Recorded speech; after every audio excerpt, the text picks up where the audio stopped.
2014년 12월 희년 월상예배 나오신 우리 성도님들을 주님의 이름으로 환영하고 축복합니다. 우리 이 시간 사도신경으로 우리 신앙을 고백하겠습니다. 나는 전능하신 아버지 하나님 천지의 창조주를 믿습니다. 나는 그의 유일하신 아들 우리 주 예수 그리스도를 믿습니다. 그는 성령으로 잉태되어 동정녀 마리아에게서 나시고 본디오 빌라도에게 고난을 받아 십자가에 못 박혀 죽으시고 장사된 지 사흘 만에 죽은 자 가운데서 다시 살아나셨으며 하늘에 오르시어 전능하신 아버지 하나님 우편에 앉아 계시다가 거기로부터 살아있는 자와 죽은 자를 심판하러 오십니다.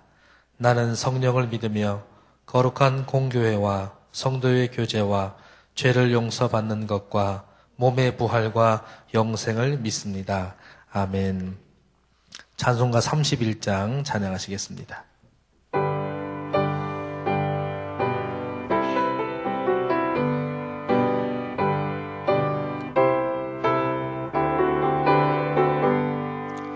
찬양하라 복되신 구세주 예수 백성들아 사랑을 전하세 경배하라 하늘의 천군과 천사 주님 앞에 영광을 돌리세 목자같이 우리를 지키시고 종일 품에 늘 안아주시니 찬양하라 높으신 권세를 찬양 찬양 찬양 영원히 드리세 찬양하라 복되신 구세주 예수 우리 대신 죽임을 당했네 구주 예수 영원한 구원의 소망 경배하며 겸손히 절하세 찬양하라 우리 죄 지신 예수 그의 사랑 한없이 크셔라 찬양하라 높으신 권세를 찬양 찬양 찬양 영원히 드리세 찬양하라 복되신 구세주 예수 천사들아 즐겁게 찬양해 구주 예수 영원히 다스리시니 멸류관을 주 앞에 드리세 구주 예수 세상을 이기시고 영광 중에 또다시 오시리 찬양하라 높으신 권세를 찬양 찬양 찬양 영원히 드리세.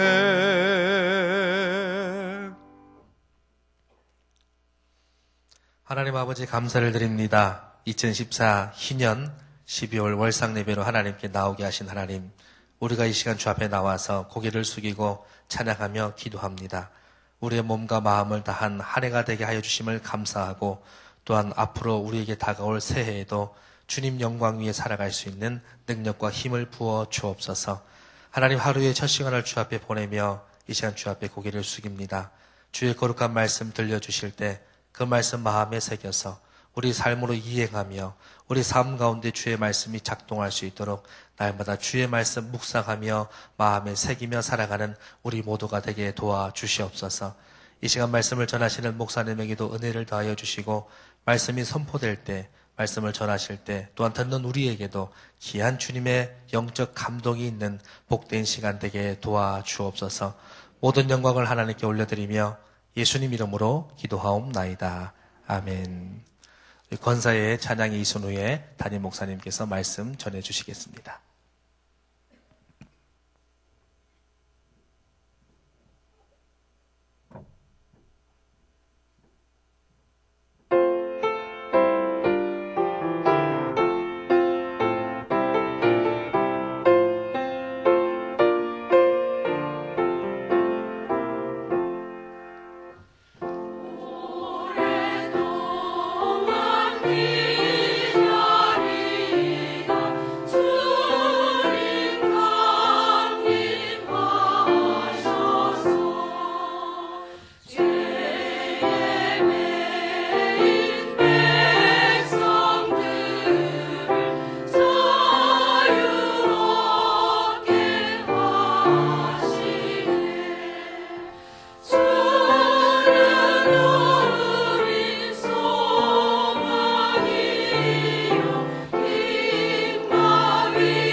축사하겠습니다. 네, 축복합니다. 감사합니다.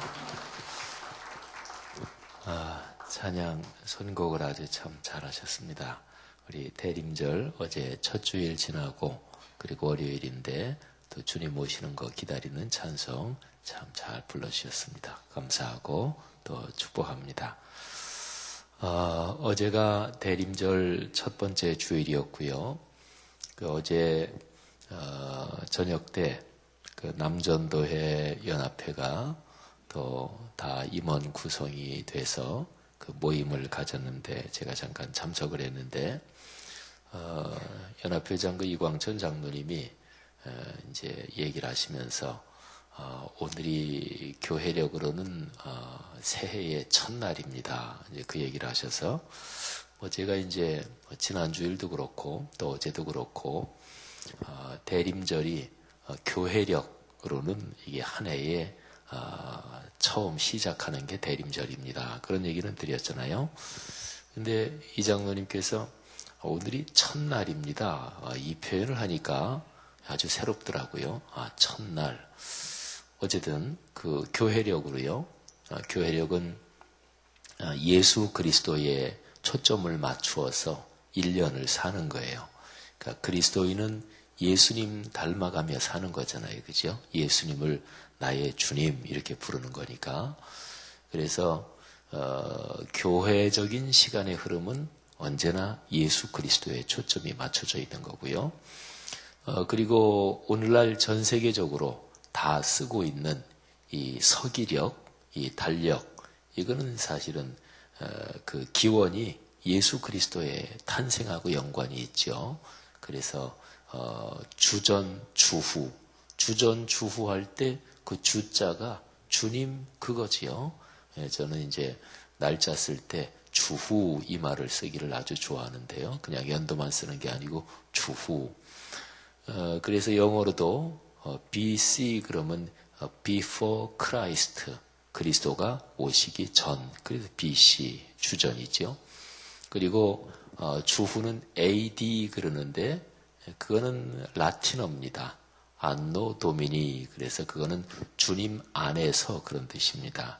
주님께서 이 땅에 사람 몸을 입고 오셔서 그래서 이제는 주님 안에서, 주님 품 안에서 지내는 시간들이다. 그런 뜻이죠. 성령께서, 예수께서 성령을 보내주신 뒤에는 성령 안에서 사는 성령의 시대니까 그래서 이제 AD 이렇게 된 거예요. 그래서 오늘날은 이 시간 흐름, 이 달력이 전 세계적으로 다 쓰이고 있으니까 기독교 국가나 기독교 국가가 아닌, 기독교 문화권이 아닌데 막론하고 다 쓰이잖아요. 어쨌든 그 교회적으로, 신앙적으로는 1년 달력이 그렇게 진행이 되는 겁니다. 그러니까 예수 그리스도, 그분하고 1년 내내 걸어가는 거예요. 그래서 1년의 시작이 주님께서 사람 몸을 입고 이 땅에 내려오신 성탄절, 크리스마스, 그거를 기다리면서 1년이 시작이 되는 거죠. 그래서 어제가 대림절 첫 번째 주일이니까 어제가 한 해의 시작이고 그야말로 첫날입니다. 어제 가만히 이제 그 생각을 했어요. 그래. 진짜로 오늘이 첫날이지. 그리고 저는 이제 목사니까 또 늘 주일 강단 설교를 해야 되니까 그래서 2015년도 설교는 제가 예수 그리스도의 생애에 맞추어서 교회력에 맞추어서 제가 설교를 쭉 하려고 그래요. 그래서도 저한테 이제 더군다나 이제 대림절 첫 주일부터 제가 이렇게 특별한 마음이 돼 있고 그래서 이제 어제가 첫날, 그리고 오늘은 새해 첫날 지나고 나서, 주일 지나고 나서 첫 번째 또 월요일 이렇게 되는 거죠. 하나님께서 한 해로는 12월 맨 마지막 달 첫날을 우리가 지금 새벽인데 그런데 교회력으로 어제가 한 해가 시작이 됐고 한 해 정월 초이튿날이다 이렇게 보셔도 돼요. 2015년 회계년도 또 하나님께서 우리 모두에게 큰 은혜 주실 줄 믿습니다. 또 예수 그리스도 그분을 늘 기억하면서 1년 동안 걸어갈 수 있기를 주님의 이름으로 축복합니다. 우리 성경 말씀 시편 80편을 보겠습니다. 구약 성경 시편 80편입니다.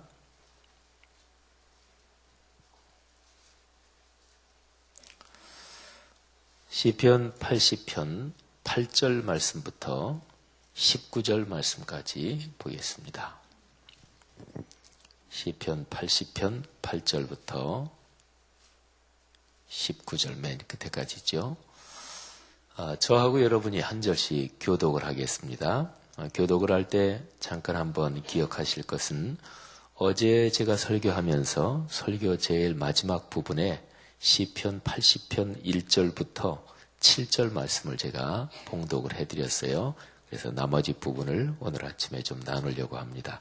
8절을 제가 먼저 봉독하지요. 주께서 한 포도나무를 애굽에서 가져다가 민족들을 쫓아내시고 그것을 심으셨나이다.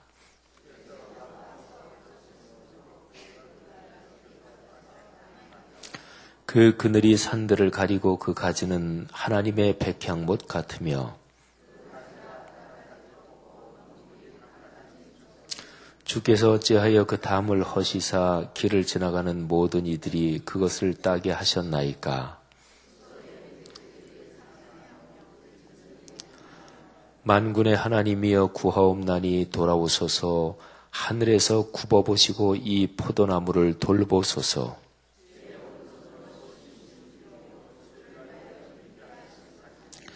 그것이 불타고 배임을 당하며 주의 면책으로 말미암아 멸망하오니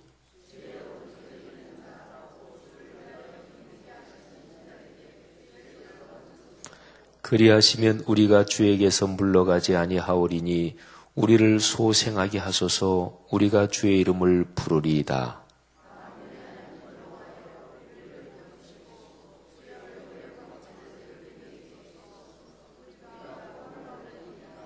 아멘, 아멘. 이제 대림절이 되면 예수 그리스도께서 이 땅에 오시는 것을 기다리는 또 거기에 연관된 성경 구절, 또 교회적으로 모일 때마다 찬송도 또 그런 찬송을 많이 부르게 됩니다. 그래서 오늘 권사님들이 불러주신 찬송도 오랫동안 기다리던 주 예수 그리스도 거기에 대한 찬송인데요.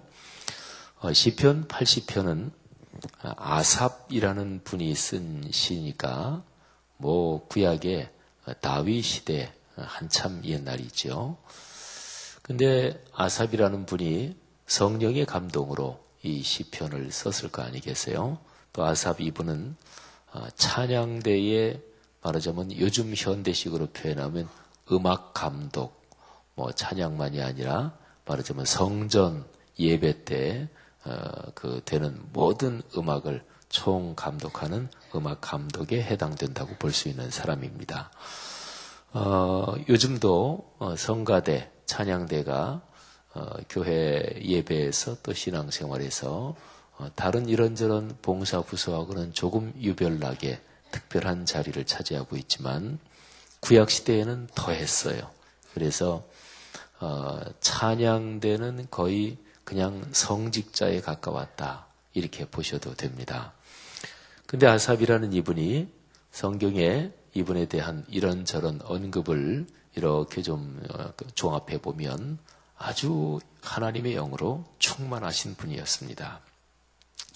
하나님께서는 당신을 섬기고 믿는 사람들 중에서 당신의 거룩한 영을 부어주셔서 그래서 당신의 뜻을 드러내셔요. 근데 아삽이라는 분이 여기에 쓴 시편 80편 쭉 해서 아삽이라는 분이 쓴 시가 계속해서 나와요. 근데 이 시편 80편은 예수 그리스도께서 오심을, 예수께서 이 땅에 오실 것을 기다리는 그런 내용하고 연관이 됩니다. 시편 80편 전체적으로는 우리를 구원해 주십시오. 우리가 참 힘듭니다. 우리가 원수들에게서 조롱을 받고 있습니다. 우리가 이모저모로 어려움 가운데 빠져 있습니다. 우리를 구원해 주십시오. 이게 이제 시편 80편의 전체적인 내용입니다. 제일 마지막 절이 전체적인 내용에서 결론적인 부분이라고 얘기할 수가 있어요. 만군의 하나님 여호와여 우리를 돌이켜 주시고 주의 얼굴의 광채를 우리에게 비추소서 우리가 구원을 얻으리이다. 이 시편에는 전체적으로 빛이란 얘기가 많이 나와요. 제일 처음에 시작하는 1절에 이미 빛이란 얘기가 나와요. 요셉을 양떼같이 인도하시는 이스라엘의 목자여 귀를 기울이소서. 그룹 사이에, 그룹은 하나님의 천사들, 영적인 존재들이죠.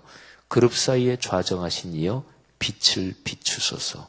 1절에서 빛을 비춰달라고 얘기하잖아요. 그 얘기는 거꾸로 뒤집으면 뭘까요? 깜깜하다는 얘기죠. 어둡다는 얘기죠. 보통 어둠은 죄를 상징하는 단어로도 많이 쓰이고요. 그 다음에 삶이 힘겹고 그리고 고통스럽고 또 여러 가지 삶에 아주 어려운 그런 장애물들이 있고 그럴 때 이제 깜깜하다, 앞날이 막막하다 뭐 이런 표현도 쓰잖아요. 그러니까 지금 이 시를 하나님 앞에 간절한 기도로 올린 그 사람의 그 상황이 그런 거예요. 삶이 힘겹고 고통스럽고 어렵고 그래서 그런 가운데서 하나님 여호와께 빛을 비춰 주옵소서. 근데 그 빛은 태양빛은 아닙니다. 뭐 태양빛이야 제 아무리 어려운 사람이든 어떤 사람이든 하루 해가 이렇게 뜨면은 누구한테나 비추잖아요. 그러니까 그 빛을 비춰달라고 간곡히 간절히 뭐 간구할 거 없지요. 간구하지 않아도 그 빛은 비추니까요. 그 태양빛이 아닙니다. 무슨 빛일까요? 그게 맨 마지막 절 아까 제가 다시 한번 읽었습니다마는 주의 얼굴의 광채를 우리에게 비추소서. 그러니까 하나님께서 계시고 그리고 하나님께서 우리에게 얼굴을 돌리시고 그리고 우리를 주목해서 보실 때 하나님 그분의 얼굴에서 나오는 광채예요. 요한계시록에 보면 맨 마지막에 도래할 영원한 하나님 나라 그 새 예루살렘 거기에는 태양빛이 쓸데없다. 태양빛이 없다. 이런 표현이 있습니다. 우리가 보통 살면서 빛 그러면은 물리적인 태양빛, 자연빛 이거를 가리키고 근데 이게 단순히 빛만 비춰주는 것이 아니고요. 이게 생명을 살리는 모든 작용을 사실은 다 하잖아요. 그러니까 모든 피조세계 적어도 우리가 우주과학적인 지식으로 알고 있는 한도 내에서 이야기한다 그래도 태양빛이 없으면 존재할 수가 없습니다. 모든 게 그냥 죽어버리는 거죠. 그게 근원적인 에너지의 원천, 에너지원입니다. 그런데 영원한 천국에는 태양빛이 쓸데가 없고 필요가 없습니다. 왜냐하면 하나님 그분이 직접 거기에 계셔서 모든 것을 비춰주시기 때문에 그래요. 사랑하신 여러분, 우리 그리스도인이 삶에서 가장 근원적인 도움, 가장 근원적인 우리의 축복, 가장 근원적인 행복은 바로 하나님 그분에게 있는 거지요. 그분 자신. 하나님이 우리에게 물질의 복도 허락하시고 건강의 복도 허락하시고 또 우리가 걸어가는 인생길에서 해결돼야 될 이런저런 문제를 해결해 주시고 우리를 도와주시지만 근데 하나님이 우리를 도와주신다. 그것 때문이 아니고 그냥 근본적으로 하나님 그분이 계시다는 것 자체 이게 복의 근원입니다. 성도 여러분들이요. 그래서 신앙이 가장 성숙할 때 그때 드릴 수 있는 고백이 이런 거지요. 주님 한 분만으로 만족합니다. 주님이면 족합니다. 근데 주님 한 분만으로 돼요? 돈도 있어야죠. 건강도 있어야 되잖아요.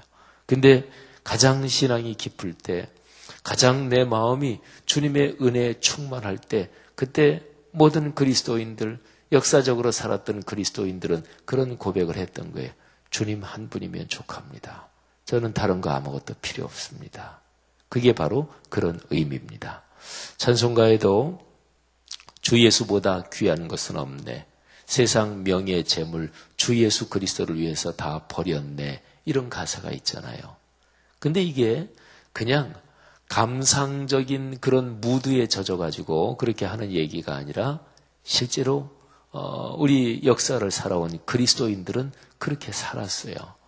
그러니까 이 의미를 제대로 이해해야 박해 중에도 주님을 찬양하고 신앙을 붙잡을 수 있습니다. 그러니까 박해라는 게 뭡니까? 예수를 믿는다는 것 때문에 고통과 고난과 불이익을 당하는 거잖아요. 예수를 믿는다는 것 때문에.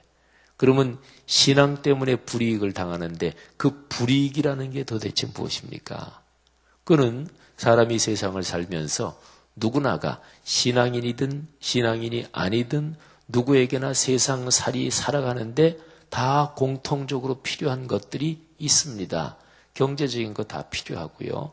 건강 원만하게 잘 유지되는 거 필요하고 또 자녀들 기르면서 자녀들이 원만하게 또 다 자라서 자기의 인생길을 멋지게 꾸려가고 그러는 자식들 후손들이 잘 자라가는 거 살면서 누구에게나 필요하고요. 사회적인 대인관계, 인간관계에서 인정받고 또 자기 몫을 제대로 다하고 그래서 독립적인 인격으로 또는 독립적인 경제 주체로 살아가는 거 이것도 필요하고요. 말하자면 사람이 살아가면서 누구에게나 어느 종교를 가졌든지 다 공통적으로 필요한 것들이 있어요. 그래서 세상에서 어느 문화권에서나 우리나라에서도 오복을 얘기하고 그렇습니다만은 보통 어느 문화권에서나 복, 영어로 blessing 이런 얘기를 하잖아요. 그러면 사실은 다 그런 것들을 의미하는 거예요. 근데 박해라는 거, 신앙 때문에 불이익을 당한다. 그때 그 불이익이라는 것은 무엇입니까? 그건 바로 그런 것들을 말하는 거예요. 근데 사실은 모든 사람들이 기본적으로 이 신을 믿는다, 종교를 가진다. 그러면 현실적으로 직접적인 목적은 그런 것들이 풍성했으면 좋겠다. 내가 경제적으로 넉넉했으면 좋겠다. 내가 건강 원만하게 장수했으면 좋겠다. 내 자녀선 잘 됐으면 좋겠다. 사실은 사람들은 1차적으로 그것 때문에 신을 찾고 그것 때문에 종교를 갖는 거예요. 그게 나쁜 거는 아니에요. 그런데 중요한 거는요.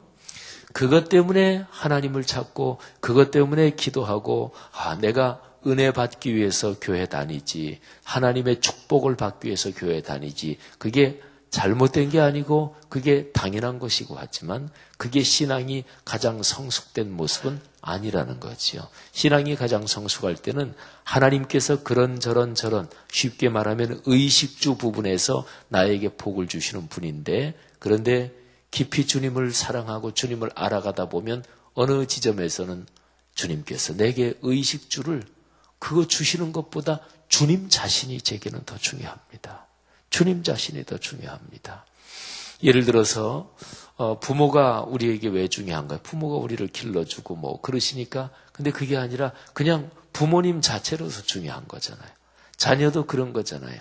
자녀가 탁월하고 자녀가 뭐를 잘하고 자녀가 나중에 커가지고 돈을 많이 벌어다가 부모님께 드리고 그런데 그렇게 되면 기쁘겠지만 그러나 그것보다 더 중요한 거는 내 아들이고 내 딸이라는 그 자체가 중요한 거잖아요. 그죠? 이게 바로 신앙에서 제일 중요한 것입니다.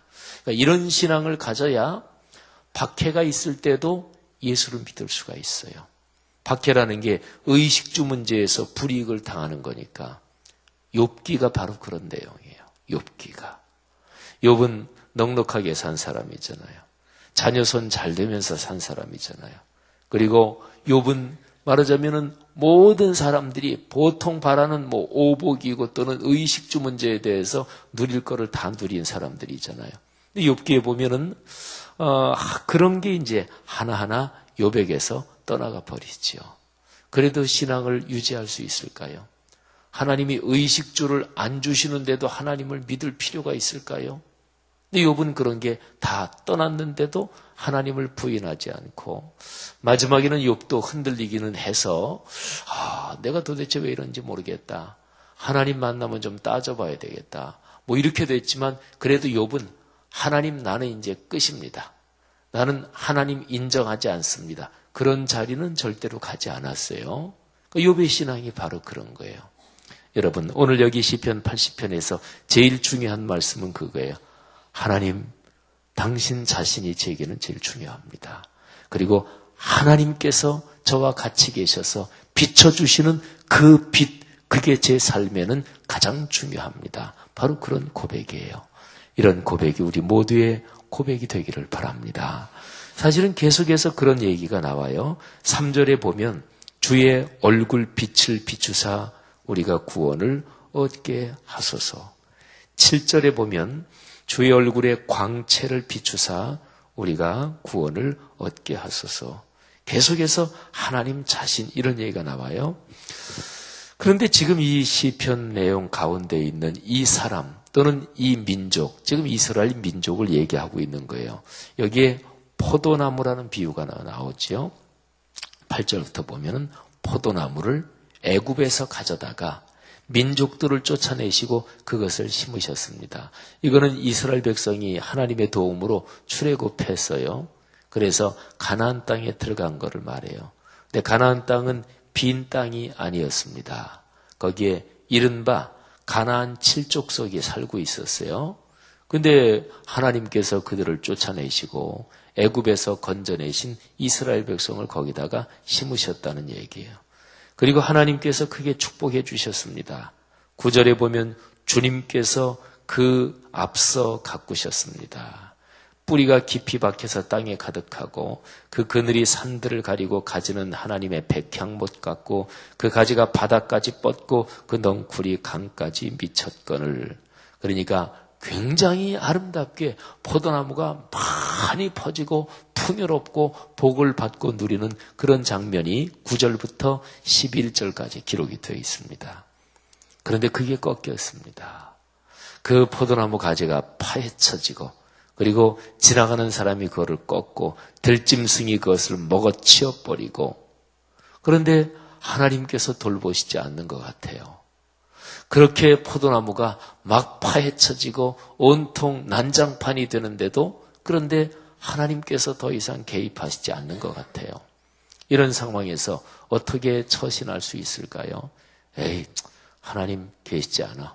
이제 하나님 아무 상관도 없어. 또는 하나님이 계시긴 계시다고 하더라도 우리하고는 상관없어. 이럴 수 있을까요? 우리가 예레미야서 묵상하고 있잖아요. 근데 예레미야서를 보면 남왕국 유다까지 망한 뒤에 그리고 그 남은 사람들이 애굽으로 도망갑니다. 근데 거기에 지도자가 요하난이라는 사람이고 그리고 애굽으로 간 사람들 그 사람들이 하는 얘기가 있어요. 우리가 사실은 잘 먹고 잘 살았다. 근데 하나님께 예배하고 그러니까 이상하게 우리가 못 살았다. 그래서 예레미야가 애굽으로 도망간 사람한테 예레미야는 같이 끌려갔거든요. 예레미야가 우상을 버리고 돌아와야 된다. 그리고 이런저런 우상을 섬기는 일을 그쳐야 그래야 우리가 회복된다. 근데 그 사람들이 하는 얘기가 있어요. 우상 섬기고 점치고 그러니까 잘 되더라. 우리는 그거 계속하겠다. 나라가 다 망해서 애굽까지 내려갔는데도 그런데 거기에서 권면하는데도 안 듣고 하늘의 여신에게 절하는 거 우리 계속할 거다. 이렇게 얘기를 해요. 근데 어떻게 그렇게 될 수가 있을까요? 근데 그 얘기하는 장면에 보면 그런 내용이 들어있어요. 우리가 그렇게 할 때 잘 살았다. 근데 그거 안 하니까 못 산다. 이런 얘기를 하는 장면이 있습니다. 그러니까 그 사람들의 신앙은 그런 거죠. 왜 하나님 섬기느냐? 하나님 섬겨서 하나님한테 뭐를 받는 거, 이게 최종 목적이에요. 하나님 자신은 사실은 상관없는 거예요. 그러니까 하나님이 주든 누가 주든 우리한테 경제적으로만 잘 살게 해주면 꼭 하나님이 아니라도 괜찮다 그러는 거예요.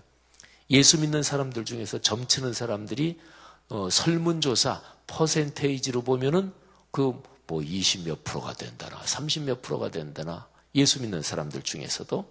근데 왜 점을 치겠어요? 예수 믿는 사람이 적어도 교회 다니는 사람이 그거 미신이다 또는 우상이다 또는 점치는데 점집에 성령께서 거기 계시다 이렇게 생각하는 사람은 없을 거 아니겠어요?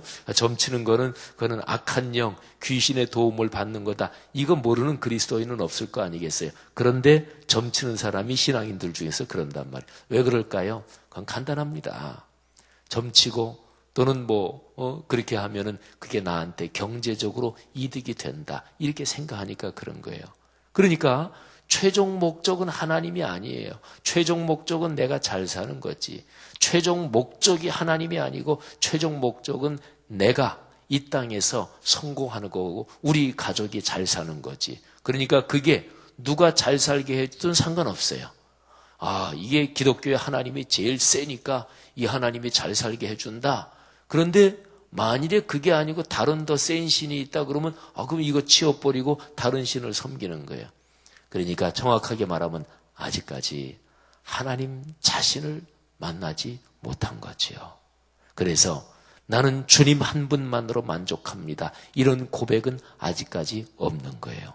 사랑하신 여러분, 오늘 여기에서 포도나무로 비유된 이스라엘이 그렇게 경제적으로 또 국가가 나중에는 망하거든요. 그런 어려움 가운데서 거기에서 하나님 한 분만 우리가 상황이 어떻게 되든지 간에 우리는 하나님만 붙잡습니다.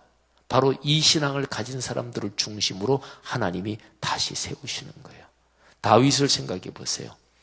사람이 제 아무리 중요하다고 해도 제 목숨처럼 중요한 게 있을까요? 근데 다윗은 자기 목숨이 사울에게 계속 쫓기고 있었어요. 근데 그 사울을 창으로 한 번 찔러가지고 죽일 수 있는 기회가 2번이나 있었습니다. 근데 다윗은 죽이지 않아요. 왜? 하나님 그분 자신의 권위가 자기 목숨보다 더 중요했기 때문에. 근데 생각해 보십시오. 가만히 성경에 있는 신앙의 사람들을 생각해 보면 전부 다 공통적으로 이런 신앙을 가진 사람들이에요. 그러니까 하나님, 주님 한 분만으로 저는 만족합니다. 신앙생활하면서 주님을 제대로 만난 거지요. 그러니까 주님께서 주시는 축복, 당연히 그렇게 주님을 만난 사람은 주님께서 축복을 주셔요. 근데 축복을 주시는 거 감사하지만 그런데 그게 아니고 주님 자신이 중요한 거예요. 예를 들어서 자녀가 부모가 나를 잘해주니까 부모에게 그때만 잘한다. 그거는 진정한 효도가 아니잖아요. 예를 들어서 젊은 남녀가 연애하는데 나를 사랑하는 사람이 선물을 주기 때문에 내가 그 사람을 사랑한다. 그러면 선물을 사랑하는 거지 그 사람 자체를 사랑하는 건 아니잖아요. 얼마 전에 자동차를 타고 가면서 이렇게 라디오, 클래식 음악을 듣는데 굉장히 유명한 음악가들의 사랑 얘기가 나오더라고요. 근데 어떤 여인이 무슨 바이올린인가 연주자인데 벌써 옛날에 살았던 사람인 것 같아요.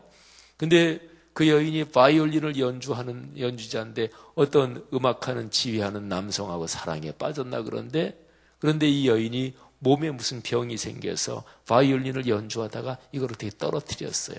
그래서 굉장히 걱정하는데 그 여인이 그 남성한테 얘기합니다. 제가 만일에 몸의 병 때문에 바이올린을 연주하지 못해도 저를 사랑하실 건가요? 그랬더니 그 남자가 내가 바이올린을 연주하지 못하면 이미 너가 아니지. 이래가지고 그 여자가 쇼크를 받아가지고 시골로 내려갔대나 그런 얘기가 라디오에서 나오더라고요. 그런 거죠. 사랑하신 여러분, 오늘 여기 이 말씀을 묵상하면서 다시 한번 우리의 신앙을 생각해 보십시다. 그리고 교회력으로 2015년도가 시작됐다고 볼 수 있는데 올 1년을 지나면서 예수 그리스도 우리의 주님에 대해서 우리는 어떤 신앙을 가지고 있는 것입니까? 하나님은 언제나 주님 한 분만으로 만족하는 그런 사람들에게 진짜로 축복하십니다. 그런데 거기에는 종종 어느 정도의 하나님이 테스트를 하시는 것 같아요. 근데 걱정하지 마세요. 테스트하면 혹시 머리에 아브라함을 떠올릴 분이 계실지 모르겠지만 하나님이 아무한테나 그 정도의 테스트를 하시는 건 아니에요. 그런데 분명한 거 하나는 어느 신앙이 이렇게 시대의 신앙이 약해지잖아요. 그러면 하나님께서 두고 보시다가 더 이상 두고 보시지 못하면 그 시대를 전부 다 이렇게 하나님이 눌러버리시고 그런 순수한 알곡을 찾으셔요. 그래서 그런 사람들을 중심으로 다시 세우세요. 이스라엘을 그렇게 하나님께서 하신 거예요. 역사적으로 보면, 기독교적으로 보면 언제나 그래요. 저는 요즘 기도하면서 하나님, 한국교회를 그렇게 하시려는 것입니까? 그잖아요. 한국교회 안에 목사님이나 장로님, 권사님, 집사님이나 저는 늘 생각하는 게 이런 직분이 계급처럼 인식되는 거, 이게 완전히 없어져야 하나님 한 분만으로 만족하는 거지요. 내가 교회에 오는데 예배 드리는 거, 이게 가장 궁극적인 목적이어야죠. 내가 교회에서 무슨 일을 맡은 것 때문에 교회에 오는 게 아니잖아요. 그러니까 내 신앙생활에서 저로 말하면은 내가 목사가 아니더라도 나는 예배할 수 있는가? 내가 장로, 집사, 권사가 아니라도 나는 예배할 수 있는가? 내가 교회에서 인정받는 거 없더라도 나는 예배의 자리가 감격스러울 수 있는가? 이거는 물어봐야 돼요. 근데 한국 교회를 전체적으로 생각해 볼 때 거기에 대해서 자신 있게 대답할 수가 없을 것 같아요. 그래서 하나님께서 그런 사람을 찾으시는 거예요. 내가 진짜 다른 거 아무것도 필요 없고 나를 사랑하느냐? 예수님이 베드로한테 뭘 물으셨어요? 딱 한 가지 물으셨습니다. 내가 나를 사랑하느냐? 제자들이 예수님이 십자가에 못 박혀 돌아가시고서 다 터지고 질이 멸렬됐잖아요. 그런 가운데서 예수님은 어디부터 시작하나요? 내가 나를 사랑하느냐? 내가 너에게 축복 주는 거 그건 나중에 얘기하자. 그건 우선 지워버려라. 내가 나를 진짜 사랑하느냐? 예수님은 그 기초 위에서 교회 공동체를 다시 세우신 거예요. 사랑하신 여러분, 그런 사람을 중심으로 하나님은 그 사람에게 축복을 부으시고 그 사람을 통해서 그 복이 세계로 흘러가게 하셔요. 생각해 보세요. 하나님이 아브라함에게 주신 축복도 그런 거예요. 그런 사람에게 복을 주셔야 그 사람이 그 복을 가지고 온 세계 주님의 이름을 증거하지, 진짜로 하나님 사랑하는 건 아니야. 하나님이 뭘 주시는 거, 거기에 더 관심이 있어. 그런 사람에게 복을 주시면 반드시 딴짓하지요. 반드시 엉뚱한 길로 나가지요. 반드시 교만해지지요. 사랑하신 여러분, 그래서 우리가 신앙생활하면서 늘 듣던 얘기가 그거예요. 하나님은 준비된 그릇에 주신다. 그릇이 있어야 줄 거 아니겠어요? 여러분, 오늘 말씀에서 한 절만 더 보고 말씀을 마칩니다. 오늘 여기 말씀에는 이 시편 80편이 앞으로 오실 메시아 예수 그리스도에 연관된 그런 시편이다 하는 얘기가 나와요. 17절 한번 보세요. 주의 오른쪽에 있는 자, 곧 주를 위하여 힘있게 하신 인자에게 주의 손을 얹으소서. 주의 오른쪽에 있는 자, 이거는 예수 그리스도를 말합니다. 그리고 주를 위하여 힘있게 하신 인자, 예수님은 당신 자신을 가리킬 때 인자가 이런 표현을 많이 썼죠. 구약부터 신약까지 인자라는 표현이 상황에 따라 다 다르지만 여기에 17절에 나온 거는 예수 그리스도 그분을 의미하는 것으로 볼 수 있어요.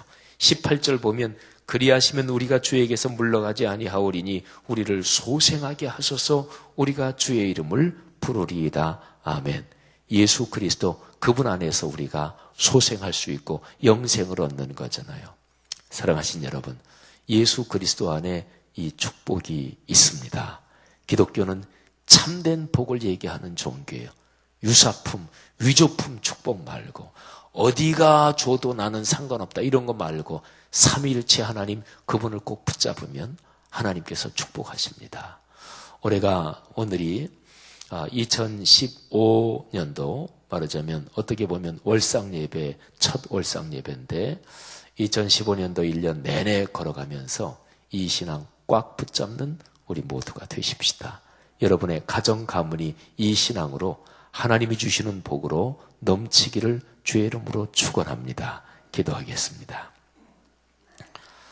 시편 80편 말씀 붙잡고 기도하시겠습니다. 하나님, 그랬습니다. 주님 자신에게서 나오는 광채, 아니 주님 자신만이면 됩니다. 주님, 제게 그런 믿음을 더 주옵소서. 그리고 신앙의 선진들이 가졌던 믿음은 전부 공통적으로 다 그것입니다. 하나님, 올해 1년 내내 그런 축복을 주시고 주님 한 분 꼭 붙잡고 걸어가겠습니다. 이 기도를 드리시고 교회적으로 말씀 사문동 온 세계 선교를 위해 기도하시고 또 대림절 주님 오심을 잘 기다리면서 축복의 기간 되게 도와주옵소서 기도하시기를 바랍니다. 또 특별히 오늘 월상 예배 우리 가정 자녀들을 위해서 또 가문을 위해서 기도하시고 꼭 기도하실 거는 여기 있는 모든 분들이 이 세상에 사는 동안 육신적으로 보지 못할 먼 후손까지, 그래서 제가 좋아하는 표현 중에 하나가 예수 그리스도 재림하실 때까지, 그 표현을 제가 좋아하는 거예요. 그렇게 기도하십시오. 그러면 우리가 세상에 살 동안 보지 못하는 후손들, 4대손, 5대손 예수 그리스도 재림하실 때까지 그 후손들을 위해서 기도하는 거죠. 그래서 이 기도를 드림으로써 우리 2015 회계년도 말하자면 월상 예배에 처음 열은 기도를 하는 거예요. 우리 다 같이 자유롭게 기도하시다가 돌아가시겠고, 우리 안수기도 받으실 분은 차례로 나오시면 안수기도 해드리겠습니다. 다 같이 기도합니다. 하나님 아버지, 은혜를 진심으로 감사합니다. 오늘 시편 80편 말씀에서 하나님이 우리에게 다시 한번 권면하신 이 귀한 말씀, 우리의 가슴에 품고 기도합니다.